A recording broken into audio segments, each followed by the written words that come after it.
Hello student, welcome back with another lecture. Today we are going to discuss about Doppler effect of light. আলোর ক্ষেত্রে Doppler ক্রিয়া কি হয় তা আমরা জানবো। ইতিপূর্বে সাউন্ডের ক্ষেত্রে আমরা ডপলার ক্রিয়া কিন্তু দেখে এসেছি। আলোর ক্ষেত্রে এবং সাউন্ডের ক্ষেত্রে এখানে পার্থক্য কি আসবে? সাউন্ড শব্দের বেগ যেটা ছিল সেটা হচ্ছে 330 মিটার পার সেকেন্ড, কিন্তু আলোর বেগ হচ্ছে 3 × 10⁸ মিটার পার সেকেন্ড, শব্দের থেকে অনেক অনেক অনেক গুণ বেশি। তাহলে এই ক্ষেত্রে কি হয়?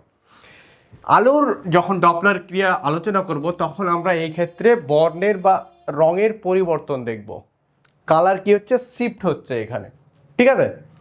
তো এই ক্ষেত্রে দুটো গল্প ধরলাম, কোনো একটা স্টার আছে, ঠিক আছে, কোনো একটা স্টার এখান থেকে কি হচ্ছে, লাইট আসছে, ঠিক আছে। আমাদের দুটো জিনিস সম্পর্কে জানতে হবে। এই ক্ষেত্রে প্রথমে আমাদের যেটা জানতে হবে সেটা হচ্ছে ল্যামডা, আর তার রেসপেক্টে আমাকে জানতে হবে ফ্রিকোয়েন্সি।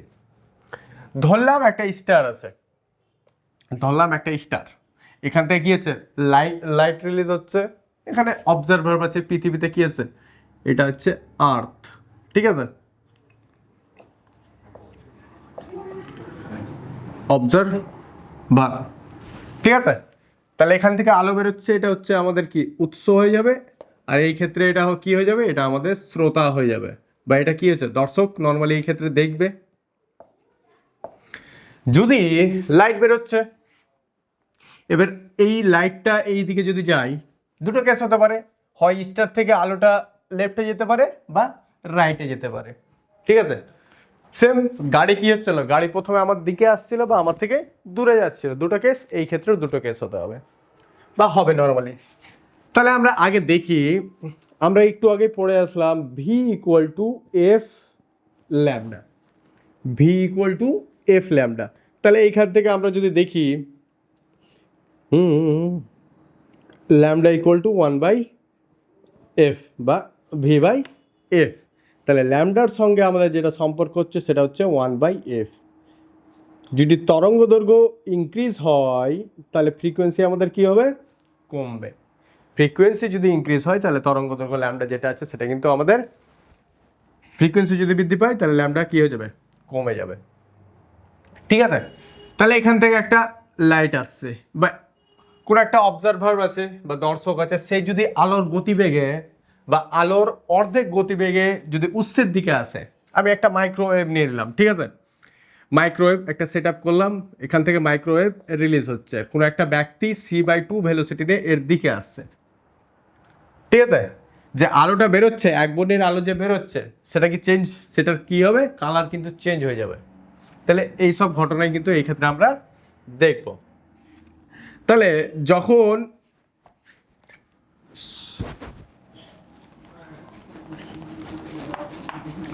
এক নাম্বার কেস, যখন উৎস ও দর্শক কি আসবে, পরস্পরের কাছাকাছি আসবে,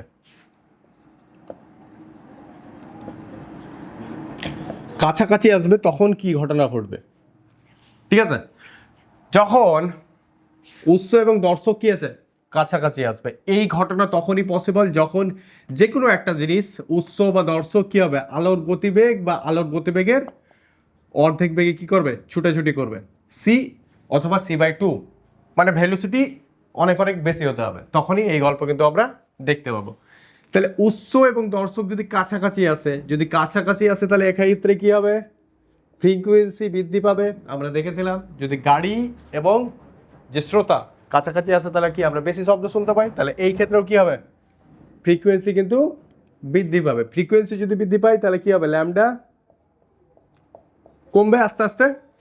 তাহলে এই ক্ষেত্রে কি হয়, আমরা দেখেছি VIBGYOR, ভিজিওর আমরা পড়ে এসেছি। যখনই আমরা এখান থেকে রেডের দিকে যাব তরঙ্গ দৈর্ঘ্য বৃদ্ধি পাবে। এখানে তো আলোর গল্প বলছি, এখানে কি হচ্ছে, উৎস এবং দর্শক কাছাকাছি যাচ্ছে, কাছাকাছি যাওয়ার ফলে কি হচ্ছে, ফ্রিকোয়েন্সি বৃদ্ধি পাচ্ছে, তরঙ্গ দৈর্ঘ্য কমছে। তাহলে আলটিমেট কি হবে, বর্ণের পরিবর্তন যেটা হবে সেটা কিন্তু ভায়োলেট আর ইন্ডিগোর দিকে আসবে, ঠিক আছে। কারণ হচ্ছে কি, ল্যামডা কমছে। আমরা নর্মালি জানি ভিজিওর থেকে যদি আর এর দিকে যায় তাহলে ল্যামডা কি হবে, ল্যামডা নর্মালি বৃদ্ধি পায়, আর এই ক্ষেত্রে কি হয়, ল্যামডা কিন্তু কমছে।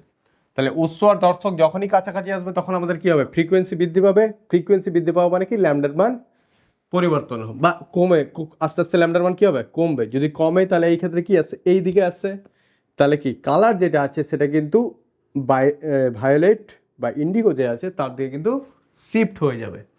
এই ঘটনাটাকে আমরা বলে ব্লু শিফট, ব্লু শিফট, ঠিক আছে, নীল বিচ্যুতি, নীল বিচ্যুতি। বোঝা গিয়েছে? মোস্ট অফ কেসে আমাদের এই গল্পটাই আছে। এবার কি হচ্ছে, তাহলে আমাদের ফ্রিকোয়েন্সি বা ল্যামডা কত হবে তা জানতে হবে। তাহলে আমরা এই ক্ষেত্রে ফ্রিকোয়েন্সির গল্প করব। তাহলে কি হচ্ছে, এই ক্ষেত্রে ফ্রিকোয়েন্সি কিন্তু বৃদ্ধি পাচ্ছে, তাহলে এফও কি হবে, বৃদ্ধি পাবে। এফও ইকুয়াল টু আমাদের আসবে F S root over C plus beta C minus beta, যেখানে বিটা ইকুয়াল টু হচ্ছে ভি বাই সি। আগের মতো কিন্তু গল্প আসবে না। আগে আমরা কি পড়েছি, আগে পড়েছি F O equal to F S V plus minus V naught V plus minus V S, এই মতো গল্প পড়েছি। কিন্তু এই ক্ষেত্রে তা গল্প আসবে না। যখনই কোনো একটা উৎস হোক বা দর্শ হোক আলোর বেগ বা আলোর অর্ধেক বেগে ছোটাছুটি করবে, তখন আমাদের চলে আসবে আইনস্টাইনের রিলেটিভিটি বা আপেক্ষিকতা। সে আপেক্ষিকতা বাদ থেকেই আমরা কিন্তু এই ফর্মুলাটা পাবো, যেটা আমাদের নর্মালি সিলেবাসে নেই, জাস্ট আমাদের ফর্মুলাটাই জানতে হবে। এফ জিরো ইকুয়াল টু কী হবে, F S root over C plus beta into C minus beta. এখানে অবশ্যই মনে রাখতে হবে যে এফ জিরো কী আছে, এফ এস থেকে বড় আছে। এফ জিরো যদি বড় হয়, এফ জিরো কী হচ্ছে, বড়, যেটা আপাত ফ্রিকোয়েন্সি বা আলোর যেটা কম্পাঙ্ক আসবে লাইট, সেটার কিন্তু কম্পাঙ্ক কী হবে, বেশি হবে, ল্যামডা কম হবে। তাহলে এই ক্ষেত্রে কী হবে, ল্যামডা নট ল্যামডা এস হবে। সোর্স থেকে যেটা তরঙ্গ দৈর্ঘ্য বেরোচ্ছে সেটা বৃদ্ধি পাবে, সেটা আস্তে আস্তে কী হবে, সেটা কমবে, এর রেসপেক্টে কী হবে, ফ্রিকোয়েন্সি বৃদ্ধি পাবে। তাহলে এটাকে আমরা বলবো ব্লু শিফট, আর তার ফর্মুলা হচ্ছে আমাদের দিস, ঠিক আছে। এটা কিন্তু রিলেটিভিটি থেকে এসেছে, ঠিক আছে, যেটা আমাদের সিলেবাসে নেই পুরো গল্পটা, জাস্ট আমাদের ফর্মুলায় মনে রাখতে হবে। আর মোস্ট অফ কেস ম্যাথ যেটা আছে এই কেস দিয়েই কিন্তু আসে। সেম 2 নাম্বার যদি কেস লক্ষ্য করি আমরা, 2 নাম্বার কেস যদি লক্ষ্য করি, উৎস এবং দর্শক পরস্পর থেকে ডিস্টেন্স বা দূরে যেতে থাকে, ফ্রম ইচ আদার, পরস্পর থেকে দূরে যেতে থাকে। সেম একটা গাড়ি আমার থেকে কি হচ্ছে, দূরে যাচ্ছে, তাহলে আমরা কি লক্ষ্য করব, ফ্রিকোয়েন্সি আস্তে আস্তে কমে যাবে, কারণ আমরা সাউন্ডটা কি করবো, কম শুনতে পাবো। তাহলে এই ক্ষেত্রে কি হবে, ল্যামডা বৃদ্ধি পাবে। তাহলে আবার আমরা দেখি ভিআইবি জি ওয়াইও আর, ভিআইবি জি ওয়াইও আর।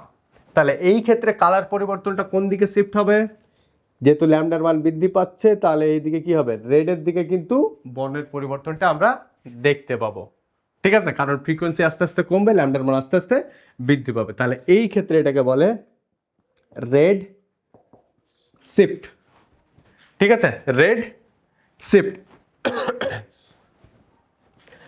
সো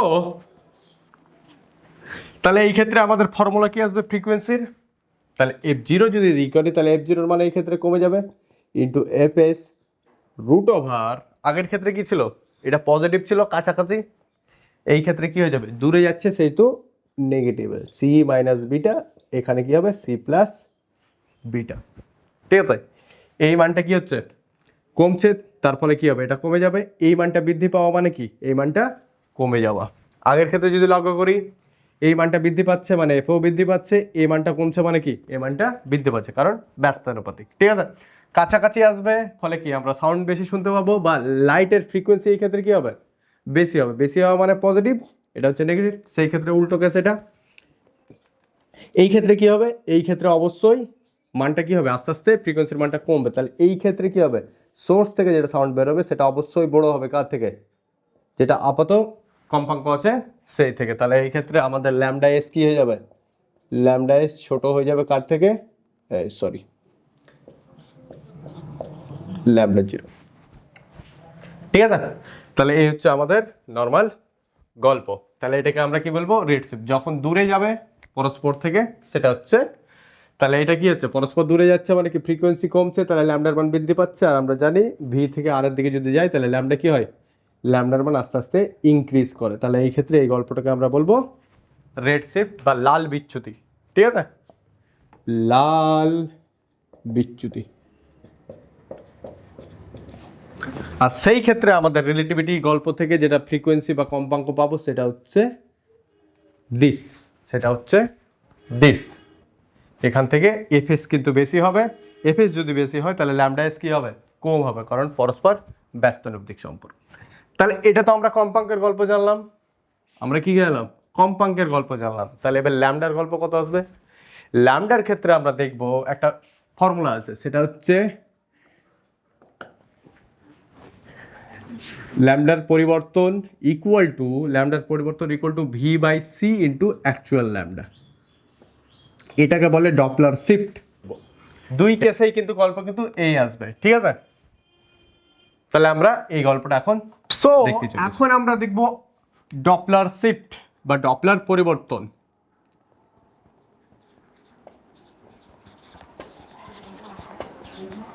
ডপলার শিফট বা ডপলার পরিবর্তন। ঠিক আছে, তাহলে ইতিপূর্বে আমরা এফ এর রেসপেক্টে গল্প দেখেছিলাম বা দেখলাম, এখন আমরা দেখব ল্যামডার রেসপেক্টে। তো আমি ফর্মুলা কি বললাম, this V by C into lambda S, S for source বা অরিজিনাল। ঠিক আছে, যেখানে ভি হচ্ছে আপেক্ষিক বেগ শ্রোতা এবং উৎসের মধ্যে, আপেক্ষিক বেগ, সি হচ্ছে আমাদের আলোর বেগ, আলোর বেগ। ঠিক আছে, সো এখন আমরা দেখব এক নম্বর, যদি উৎস এবং দর্শক বা অবজারভার কি আছে, কাছাকাছি আছে, তাহলে সেই ক্ষেত্রে আমাদের কি হবে। আর এই ক্ষেত্রে আরেকটা জিনিস জানি যে এফ ইকুয়াল টু আমাদের যা হয় সেটা হচ্ছে সি বাই ল্যামডা, কারণ এই ক্ষেত্রে সি ভিটা কার সমতুল্য হয়ে গেছে, আলোর বেগের সমতুল্য হয়ে গেছে। তাহলে উৎস এবং দর্শক যদি কাছাকাছি আসে তাহলে সেই ক্ষেত্রে কি হবে, ফ্রিকোয়েন্সি আমাদের বৃদ্ধি পাবে। ঠিক আছে, ল্যামডার মান আস্তে আস্তে কমবে। ঠিক আছে, তাহলে দেখা যাক। তাহলে এই ক্ষেত্রে আমরা একটু আগে আমরা পড়লাম F zero equal to F S root over 1 + beta by 1 - beta, যেখানে বিটা ইকুয়াল টু আমাদের ছিল ভি বাই সি।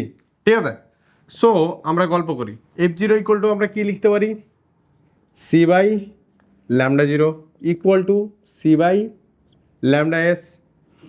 এখানে আমরা একটা কাজ করব, মানগুলো বসিয়ে দিই। ঠিক আছে, তাহলে 1 + V by C 1 - V by C, তাহলে সি সি ক্যান্সেল আউট। এটাকে যদি আমি উল্টে দিই তাহলে কি হবে, ল্যামডা নট ল্যামডা এস, তাহলে এটা উপরে চলে যাবে, তাহলে কি 1 - ভি সি, তার পাওয়ার কি হয়ে যাবে হাফ, আর এটা হবে 1 + ভি বাই সি, তার পাওয়ার হয়ে যাবে -হাফ। আগে আমি উল্টো করলাম, তাহলে যদি উল্টো করি তাহলে এটা উপরে চলে যাবে, এটা নিচে চলে আসবে, তাহলে রুটের জন্য এর পাওয়ার কত, হাফ, আর এর পাওয়ার যেহেতু নিচে আছে তাহলে -হাফ। ঠিক আছে, তাহলে ল্যামডা জিরো ল্যামডা এস, এবারে এখানে আমরা কি করব, সিরিজে অ্যাপ্লাই করব। ঠিক আছে, আমরা মহাকর্ষতে যেমন দেখেছিলাম যে পাওয়ারটা কি করেছে, ভিতরে শিফট করে দিয়েছিলাম বাইনোমিয়াল সিরিজের রেসপেক্টে। ঠিক আছে, তাহলে আমরা জাস্ট প্রথম দুটো ফাংশানই নেব। তাহলে এটাকে যদি এখানে শিফট করি তাহলে কি পাবো, 1 - ভি বাই 2c, সেম কাজ এখানেও করব, 1 + জায়গায় কি হয়ে যাবে, ভি বাই 2c। তাহলে আলটিমেট আমরা যদি দেখি lambda naught lambda S 1 - V by 2c তার স্কোয়ার। ঠিক আছে, দুটো সেম। এখান থেকে ল্যামডা জিরো ল্যামডা এস, তাহলে এখানে যদি ফর্মুলা হলি a² + b² - 2ab, তাহলে আলটিমেট আমরা পাবো ল্যামডা এস। তাহলে এই ল্যামডা এসটাকে আমি নিচে নিয়ে চলে আসছি, তাহলে lambda zero by lambda S equal to A square one minus two A B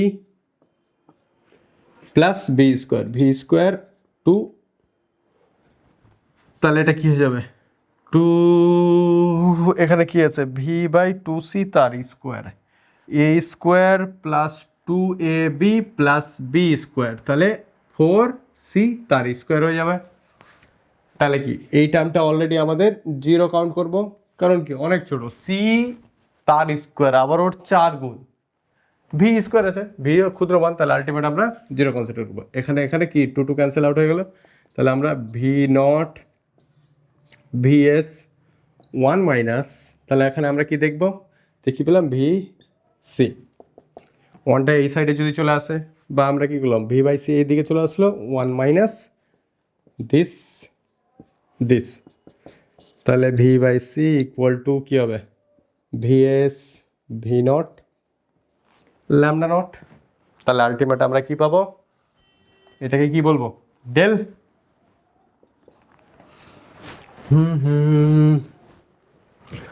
তাহলে এই গল্প আমাদের কত আসবে ভি বাই সি, এটাই হচ্ছে ডেল দিস। এখন কথা হচ্ছে যখন একটা দুটো গল্প বললাম ল্যামডা জিরো আর একটা হচ্ছে ল্যামডা এস, তাহলে যেটা রিলিজ হচ্ছে এটা দিস ল্যামডা এস রিলিজ হচ্ছে, আস্তে আস্তে যেটা পাবো সেটা হচ্ছে ল্যামডা জিরো। তাহলে এই ক্ষেত্রে যদি গল্প করি তাহলে ল্যামডার মান আস্তে আস্তে কমছে, তাহলে এর মান আস্তে আস্তে কমছে, তাহলে এই মানটা বেশি, তাহলে কি ল্যামডা এস আমাদের বেশি হবে কি ল্যামডা নট থেকে, তাহলে ল্যামডা এস আমাদের বেশি হবে ল্যামডা নট থেকে, তাহলে সেম জিনিসটা এসছে ল্যামডা এস বেশি ল্যামডা নট থেকে, তাহলে পজিটিভ মান আসবে, তাহলে আমরা কি পেয়েছি lambda lambda lambda lambda lambda this, তাহলে আলটিমেট আমরা কি পাবো দিস, তাহলে del lambda equal to V by C lambda zero, এখানে তো এস আসবে তাই তো এস এস, তাহলে এস, এই হচ্ছে আমাদের গল্প। এবার কথা হচ্ছে উৎস এবং দর্শক যদি পরস্পর থেকে দূরে যায় তখন কি গল্প আসবে, তখনও কিন্তু সেম গল্প আসবে, lambda equal to V by C lambda S, যেটা পরিবর্তন হবে এই ক্ষেত্রে কি ছিলাম ল্যামডা এস আমাদের বড় ছিল ল্যামডা জিরো ছোট ছিল, পরবর্তী কেসে কি হয়ে যাবে ল্যামডা এস ছোট হয়ে যাবে ল্যামডা জিরো বড় হয়ে যাবে, তাহলে আমাদের গল্পটা কি হবে lambda zero minus lambda S equal to V by C lambda S. ঠিক আছে, এই ভ্যালুটা সবসময় কি থাকবে পজিটিভ থাকবে, এই ভ্যালু সবসময় পজিটিভ থাকবে, বা সবসময় আমরা কি করব বড় থেকে ছোটটা মাইনাস করব। ঠিক আছে, তো এই রিলেটেড একটা অঙ্ক নিট এক্সামে এসেছে, সেটাই আমরা এখন দেখব। সো এখন আমরা লক্ষ্য করব নিট 17 বলছে একটি চলমান নক্ষত্র এত অ্যাংস্ট্রম দৈর্ঘ্যের রশ্মি বিকিরণ করে, ডপলার ক্রিয়ার ফলে ওই রশ্মির বিচ্যুতি 0.1 অ্যাংস্ট্রম হলে নক্ষত্রের বেগ কত। ভালো কথা, তাহলে প্রথমে আমি দেখি কি কি দেওয়া আছে। তাহলে যেটা রিলিজ হচ্ছে সেটা হচ্ছে 6000 অ্যাংস্ট্রম, যেটা আমাদের পরিবর্তন বলছে ডপলার শিফট সেটা হচ্ছে 0.1 অ্যাংস্ট্রম, সি এর মান দেওয়া নাই মানে 3 × 10⁸ মিটার পার সেকেন্ড। ঠিক আছে, তো আমরা একটু আগে দেখলাম lambda del lambda equal to V by C into lambda S, so that এই কাজ করতে পারি আমরা ইন্টু সিটাকে এখানে নিয়ে আসি, সি ইকুয়াল টু ভি, এর ভ্যালুগুলো বসাই 0.1 আর্মস্ট্রং আর এখানে হচ্ছে 6000 আর্মস্ট্রং, সি এর মান হচ্ছে 3 × 10⁸ metre per second into V, আমাদের ভি চেয়েছে, তাহলে অ্যামস্ট্রং ক্যান্সেল, এটা যদি উপরে তুলি তাহলে দিস একটা শূন্য আসবে, তাহলে 1 2 3 4, তাহলে এটা কেটে কত আসবে 4, এটা হচ্ছে দিস 2। ঠিক আছে, তাহলে আলটিমেট 10⁴ ডিভাইডেড বাই 2, সেটা হচ্ছে ভি এর মান, তাহলে আলটিমেট এখান থেকে আমরা পাবো 5000 metre per second, this is V. তাহলে এটা আলটিমেট আমাদের ভি কত আসবে, 5 কিমি পার সেকেন্ড। তাহলে আমাদের অ্যান্সার কত হবে, 5 কিমি পার সেকেন্ড। তাহলে এই নক্ষত্র যে যাচ্ছে, চলমান হচ্ছে, তার বেগ হচ্ছে 5 কিমি পার সেকেন্ড। 1 সেকেন্ডে 5 কিমি মুভ অন করবে। পরবর্তী কথা, যেই মেন 2017 বলছে আলোর অর্ধেক দ্রুতিতে এক ব্যক্তি স্থির মাইক্রোওয়েভ উৎসের দিকে এগিয়ে চলেছে। উৎস থেকে 10 গিগাহার্টজ কম্পাঙ্কের তরঙ্গদৈর্ঘ্য নির্গত হলে ওই ব্যক্তির কাছে আপাত কম্পাঙ্ক কত? তাহলে কি এই ব্যক্তি উৎসের দিকে যাচ্ছে, এই ব্যক্তি উৎসের দিকে যাচ্ছে, তাহলে ফার্স্ট কেস, ঠিক আছে, যাচ্ছে মানে কম্পাঙ্ক বেশি হবে, ল্যামডার মান কম হবে। তাহলে যেটা ব্লু শিফট ছিল তার গল্প। তাহলে ফর্মুলা কত, F naught equal to F S root over 1 plus beta 1 minus beta, whereas beta equal to V by C. তাহলে কি কি দেওয়া আছে, এক ব্যক্তি আলোর অর্ধেক দ্রুতিতে, আলোর অর্ধেক, তাহলে ভি এর মান আমাদের দেওয়া আছে সি বাই টু। তাহলে বিটা কত হবে, C by two into C, তাহলে বিটার মান হচ্ছে হাফ। আর আমাদের কি আছে, এফএস দেওয়া আছে, এফএস সেটা হচ্ছে 10 গিগা হার্জ। তাহলে বসিয়ে দিই, গল্প শেষ। তাহলে 10 1 প্লাস এখানে কত হাফ, 1 মাইনাস হাফ, তাহলে আলটিমেট কত আসবে, 2 দিয়ে ক্যান্সেল আউট, এখানে 3 আর এখানে 1 মাইনাস 1, তাহলে আলটিমেট 10√3, 10√3, তাহলে 10√3 হচ্ছে 1.7 সামথিং, তাহলে গিগা হার্জ। তাহলে আলটিমেট আমাদের আসবে 17.32 গিগা হার্জ। ঠিক আছে, এই হচ্ছে আমাদের Doppler effect complete. Thank you so much.